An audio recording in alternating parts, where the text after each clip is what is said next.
One of the problems facing geologists today is the fossilized tree. There are a number of examples in Australia and America and elsewhere where a fossilized tree can be seen running vertically through a number of coal seams. Here's an example from the coalfields of Birmingham in Alabama in the United States. Some of these fossilized trees, 12 meters or more in height, can be seen running through a number of banks. This model gives some idea of the situation. Now, the curious thing is that we are told that any one of these banks takes millions of years to form. Now, if this was the case, it would take millions of years to bury the tree. But that's not possible, because the tree would decompose or rot long before it was all buried. So, what is the explanation? Well, a scientist has studied the problem, and the episode you're about to see will give you an idea of the implications of his startling but exciting discovery. Now, in order to understand the explanation, it's important to know the difference between a layer and a bank. These are banks, these areas coloured orange and yellow and bluish. In each bank, you can see a number of strata. What you can't see are the layers. You can't see them because as each layer of sediment arrived, it sorted itself out into the banks that you can see. If you could see them, they would look something like this. After you've seen the film, you will understand why knowing the difference between a bank and a layer is so important. It not only provides the key to the fossil tree problem, but it also explains why the theory of evolution is crumbling.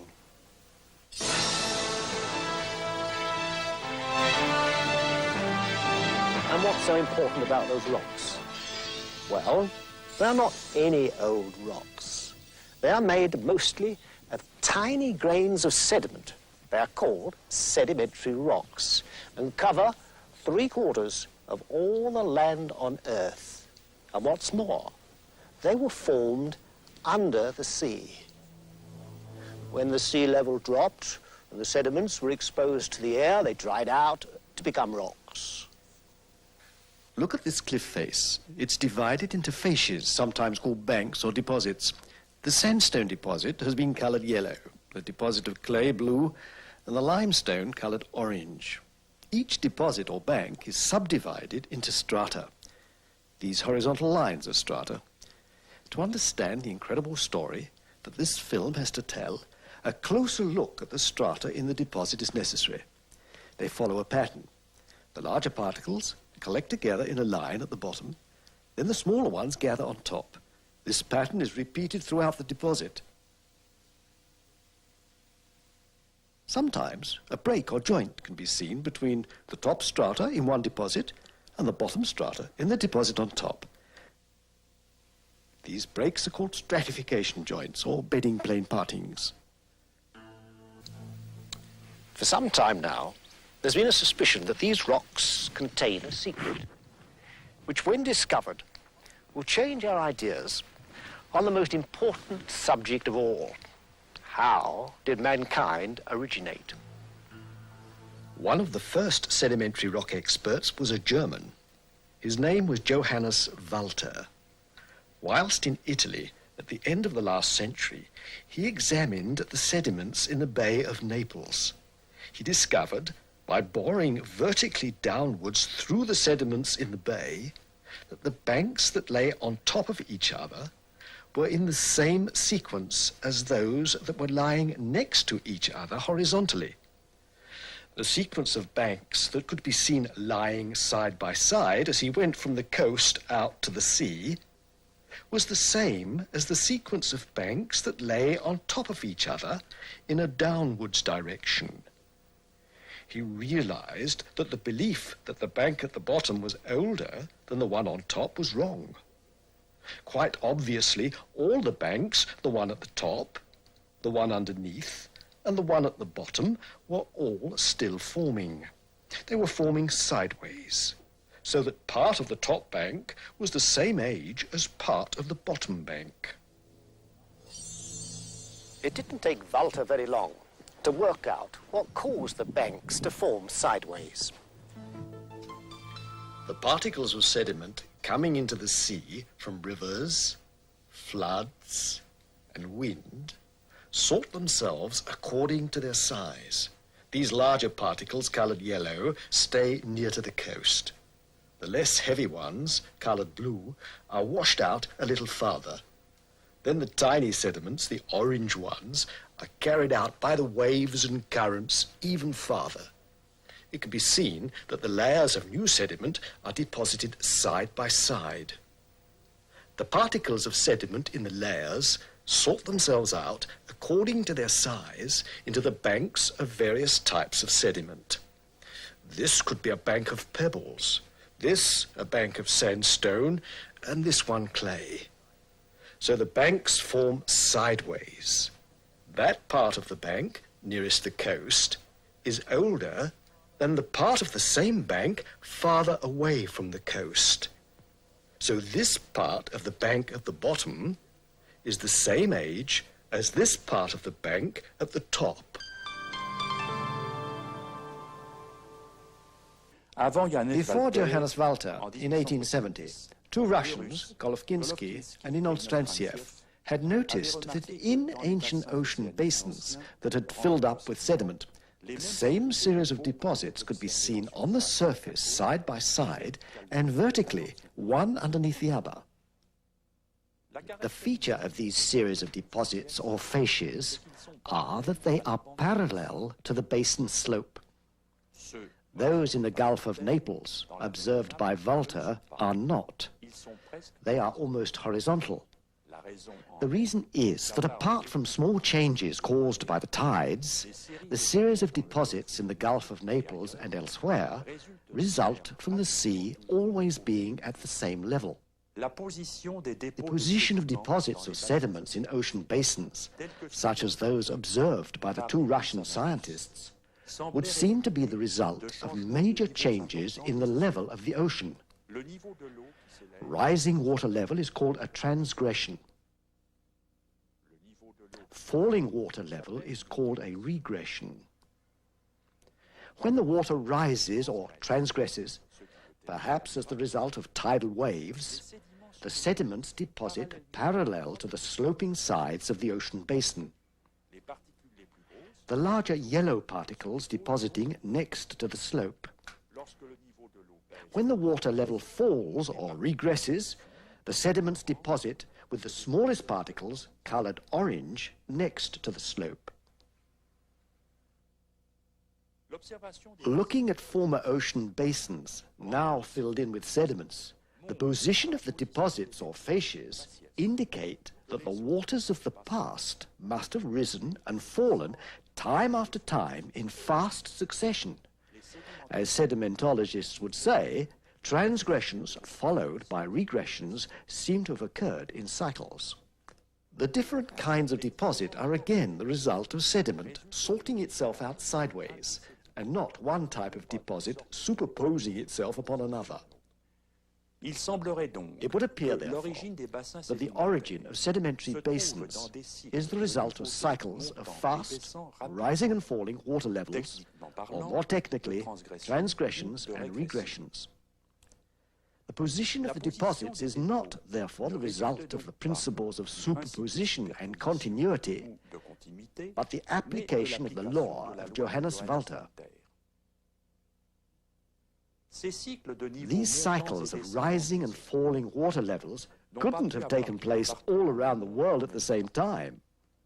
Perhaps they were like large-scale ocean tides, so that where the water level was rising and depositing massive sediments in one place, at the same time sediments were being deposited elsewhere, where the water level was dropping. The reaction of the other rock experts was that Johannes Valter's discovery only explained coastal rocks, and that deep-sea sediments were always formed by a layer of sediment forming on top of another, and that the layer on top is always younger than the layer underneath. In this cliff face, probably formed from deep-sea sediments, the strata in the banks at the bottom are believed to be much older than the strata up there in the top. The reason for this is that geologists believe that strata and layers are the same thing. In the 1970s and 80s, several holes bored into the bottom of the Pacific Ocean by the Glomar Challenger vessel produced samples of sediment that showed Valter's discovery applied to the deep-sea sediments just as well as coastal sediments. This meant that virtually all sedimentary rock formations in the world must have been formed in the same way. So what does all this mean? Well, take what is considered to be the biggest, the widest, the deepest, the longest canyon in the world, the Grand Canyon in the United States. The sides of the canyon display banks, one on top of the other, from the bottom of the mile-deep canyon to the top. Each bank is said to indicate an age in geological time. Yet, what we know from Johannes Valter's discovery and the Glomar Challenger deep-sea borings indicates that parts of different banks could be the same age. Nevertheless, there were still those who found this difficult to accept. But two recent events have occurred, however, which should remove all further doubts. In 1980, Mount St. Helens, a volcano in the United States, exploded. It flattened an extensive forest and caused a tidal wave in a large local lake. Within hours, 600 feet of sediment had formed, which dried into rocks complete with strata. As a result of the explosion, huge amounts of mud flowed through the adjacent rocks and bored a canyon over 100 feet deep and 200 feet wide. Now, it has always been believed that strata in rocks and canyons take millions of years to form. But both these geological formations were formed within several hours.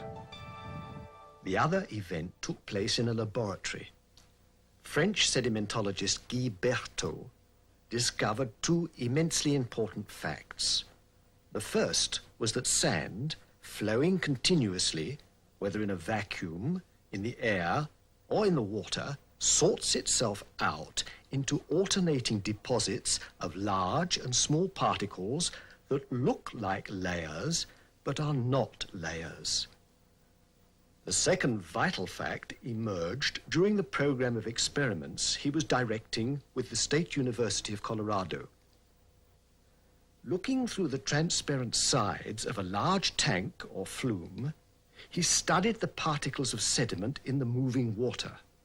He observed that when the speed of the current was reduced, only the large particles of sediment were deposited. When the current was increased, microstrata started to form. So the grading of particles in strata was not just the result of layers of sediment piling up on top of each other, as had always been thought. The grading could simply be due to variations in the speed of the current when the particles were deposited. A further startling discovery was that joints or breaks between strata are the result of desiccation or drying out of sediment. It used to be thought that these joints were caused by an interruption in the supply of sediment. It was thought that the surface of the last deposited strata had hardened, and that many years later, new sediments started to fall, and a new strata formed on top of the old one. This theory now has to be abandoned because of two new discoveries. The first was that the underwater borings of Glomar Challenger showed that surface sediments under the sea never harden. In fact, hardening of sediments only starts 300 meters below the seabed. The only known exception is chert sediments, which even so only start hardening 100 meters below the sea bottom. The second discovery was in the laboratory. It was found that when the sea level drops and the damp sediments are exposed to the air, breaks occur between some of the strata as part of the drying out process. So these joints or breaks have nothing to do with time. These experiments, performed by a team of experts over many months under the most rigorous laboratory conditions, have been filmed and are available for all to see. They confirm the most important fact ever discovered in the history of sedimentology. Strata provide no indication of age. Guy Berthaud has shown that the strata you see in these banks are caused by changes in water currents. They don't just deposit themselves one upon the other over vast periods of time. They form sideways in a crab-like fashion, just like the banks. These experiments were then performed on a larger scale and presented to the 14th International Congress of Sedimentology in the following documentary film.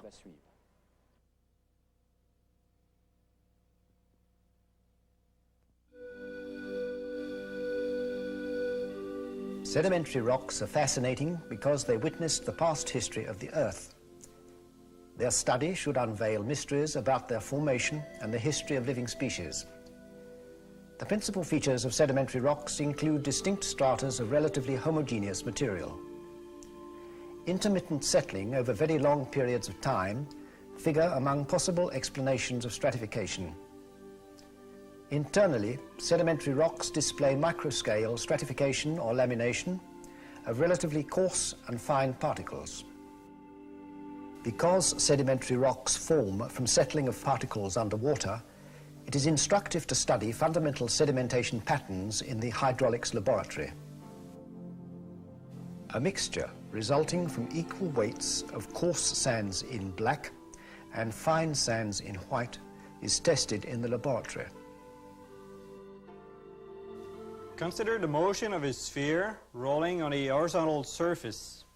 The radius of the sphere is r, the mass is m, the angular velocity omega, and the translation velocity v is equal to omega times r. The moment of inertia of the sphere is equal to 2/5 of the product of the mass m and the square of the radius. The kinetic energy of the motion is given by the following formula.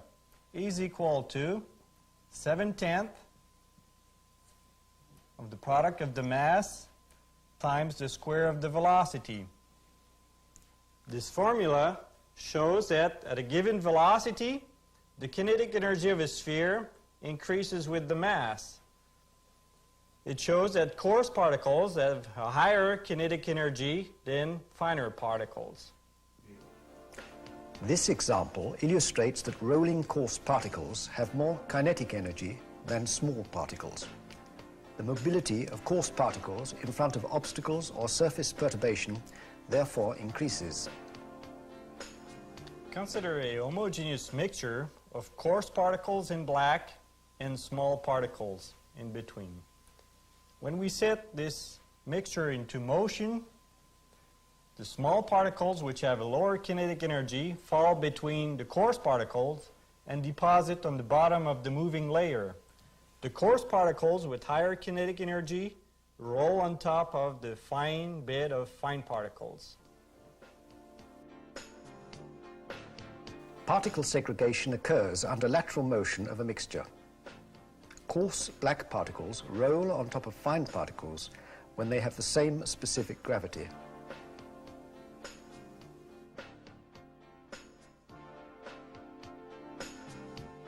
Submerged particles under hydraulic shear stress also display the same particle segregation characteristics. The fundamental question about lamination is the following. Does nature produce repetitive segregation under a continuous supply of sediment? First, the submerged conditions are examined. The turbulent fluid motion surrounding the particles led scientists to believe that lamination was caused by periodic cycles of turbulence. When the same experiment is carried out in the air, the settling cone displays all the features of lamination through repetitive segregation. Moreover, the laminae thickness increases with the feeding rate of the sediment mixture.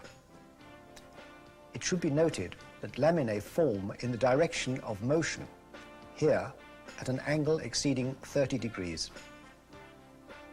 Given the absolute vacuum is at minus 29.92 inches of mercury, the hypothesis of turbulence is tested near complete vacuum at minus 22 inches of mercury.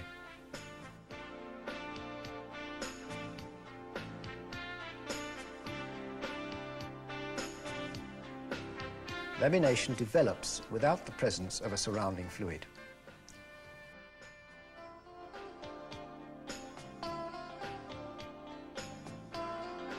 Lamination therefore depends on the mechanical interaction between particles of different sizes, different shapes, and different densities.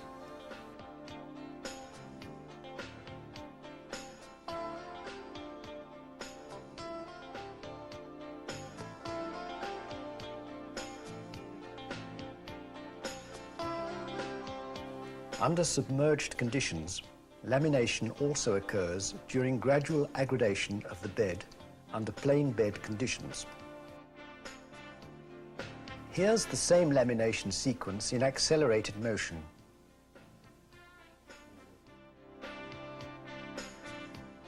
Large-scale experiments on stratification were carried out at the hydraulics laboratory of the Colorado State University Engineering Research Center. For the experiments, a 4-foot wide flume measuring 60 foot long recirculates 1,000 cubic feet of water and 8 tons of a sand mixture. This flume provides a continuous supply of coarse and fine sand particles under steady discharge conditions. Consider a typical delta sketched on the board. At the initial time T1, the delta is comprised of 3 parts: the top set, the foreset, and the bottom set slope at initial time T1.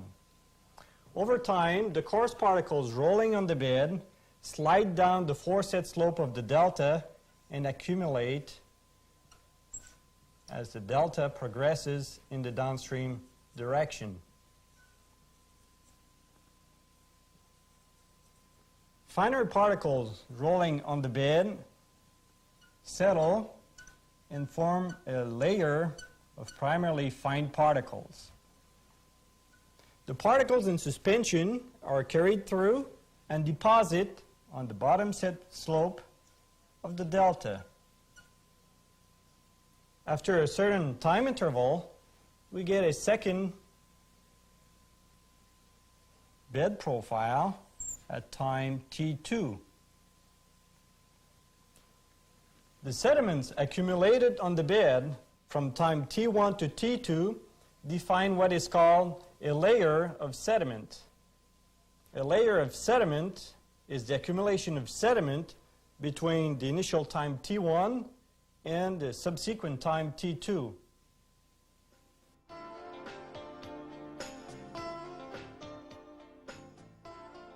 This typical delta gradually progresses in the downstream direction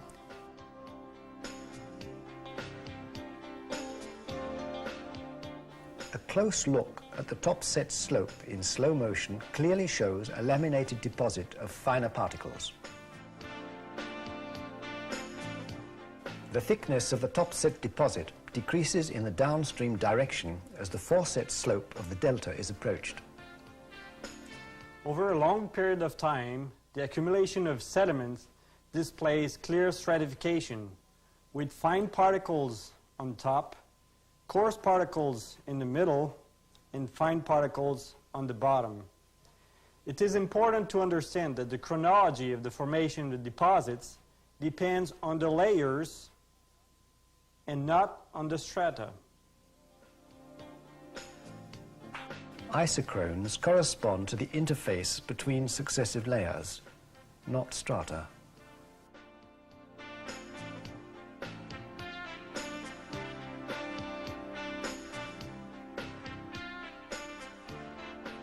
The thickness of strata is determined by the changes in sediment transport that occur in non-uniform flow.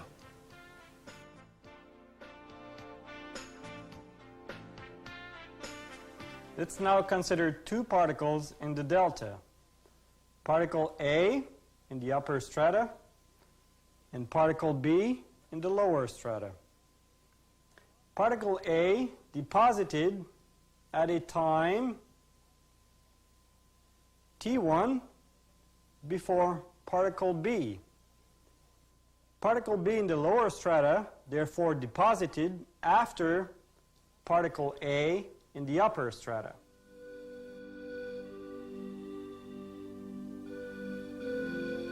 Increasing the flow depth while keeping the discharge and the supply of sediment unchanged results in more complex sedimentary features. Substantial deposits accumulate with features including deltas, dunes, and ripples at various stages of development. A dried delta, viewed from the flume sidewalls, displays clear stratification characteristics in terms of superposition of deposits with similar particle size distribution. A cross-section is cut through the delta to examine the primary features of deposits of sediment mixtures carried out under steady flow and a continuous sediment supply. The cross-section displays a clear superposition of strata of fine particles in white and coarse particles in black with clear lamination. Looking at the cross-section of superposed strata, it is tempting to conclude that the strata correspond to successive sedimentary layers, that they result from discontinuous sedimentary periods, that each strata is younger than the one underneath it and older than the one above it, and that all points of the same strata have the same age. The stratification experiment invalidates these hypotheses because these strata are not identical to successive layers. Moreover, clear stratification is observed under a continuous supply of heterogeneous sand particles. Why is this important? Well, quite simply, because strata have been used to date sedimentary rocks and the fossils in them for over 100 years. And now, for the first time ever, there is experimental proof to show how strata form. And it is quite obvious that strata cannot be used to date either fossils or rocks. In fact, the fossils in the bottom strata could be younger than the fossils in the top strata. Here you see some sea creatures which live at different ecological levels. A heavy influx of sediment arrives and they all get buried. Eventually, if no air gets to them, they could turn into fossils. Obviously, those buried in the top strata are the same age as those in the bottom strata, as they were buried in the same layer of sediment. Then another heavy layer of sediment arrives, and more sea creatures are trapped. But what is more important is the ones at the top of the previous layer were buried before the one in the bottom of the last layer. So the one at the top here is older than the one at the bottom. Let the director of the research program explain. La théorie de l'évolution se base sur la Evolution croyance theory is based upon the belief that a succession of fossil species in a scale of geological time demonstrates that evolutionary progress has taken place. As we have seen, however, and as we have shown in the laboratory, layers of incoming sediment have been wrongly identified as being strata. The scale of geological time and the chronological succession of fossils have been calculated on this mistaken belief that strata are successive layers of sediment. A single layer of sediment can sort itself out into parts of many strata. So the position of fossils in the rock strata could simply indicate the ecological zones of marine species. Stratigraphy, as interpreted by observable facts and experimental data, challenges the geological timescale and therefore evolution theory.